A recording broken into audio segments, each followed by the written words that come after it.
இன்றைக்கி நம்ம மத்தியானம் ஒரு சாப்பாடு செஞ்சுக்கலாம். சிம்பிளான சாப்பாடு, நம்ம டக்குன்னு செய்யலாம். 1 பாட் சாப்பாடு சமையல் மாதிரி தான். பார்த்திங்கன்னா நான் பிரிஞ்சி சாதம் தான் செய்கிறேன். ஒரு 3 ஸ்பூன் எண்ணெய், 1 ஸ்பூன் நெய் ஊற்றிட்டு அதுக்கப்புறம் பார்த்திங்கன்னா நான் பிரிஞ்சி இலை, 2 பட்டை, ஒரு 3 லவங்கம், அதுக்கப்புறம் பார்த்திங்கன்னா 2 ஏலக்காய் போட்டுட்டேன். அதுக்கப்புறம் நல்லா இதை நல்லா சூடேறி பொரிஞ்ச உடனே அதுக்கப்புறமேட்டு ஒரு பெரிய வெங்காயம் கட் பண்ணி போட்டுட்டு நல்லா வதக்கிட்டு 2 தக்காளி கரெக்டாக போட்டு நல்லா வதக்கிட்டு அதுக்கப்புறம் 2 பச்சை மிளகாய் போட்டேன்.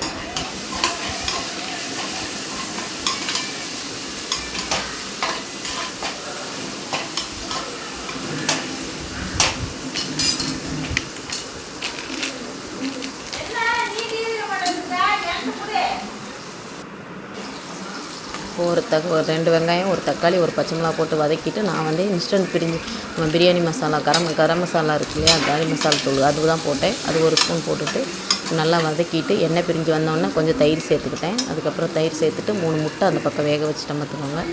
3 முட்டை வெந்துட்டு அதுக்கப்புறம் தயிர் சேர்த்து நல்லா அந்த தயிர் வந்து பார்த்திங்கன்னா நம்ம எண்ணெய் பிரிஞ்சு வரணும். அதுக்கப்புறம் எண்ணெய் பிரிஞ்சு வந்தோன்னா நமக்கு மசாலாவே நல்லா ஒரு வாசனையாக இருக்கும்.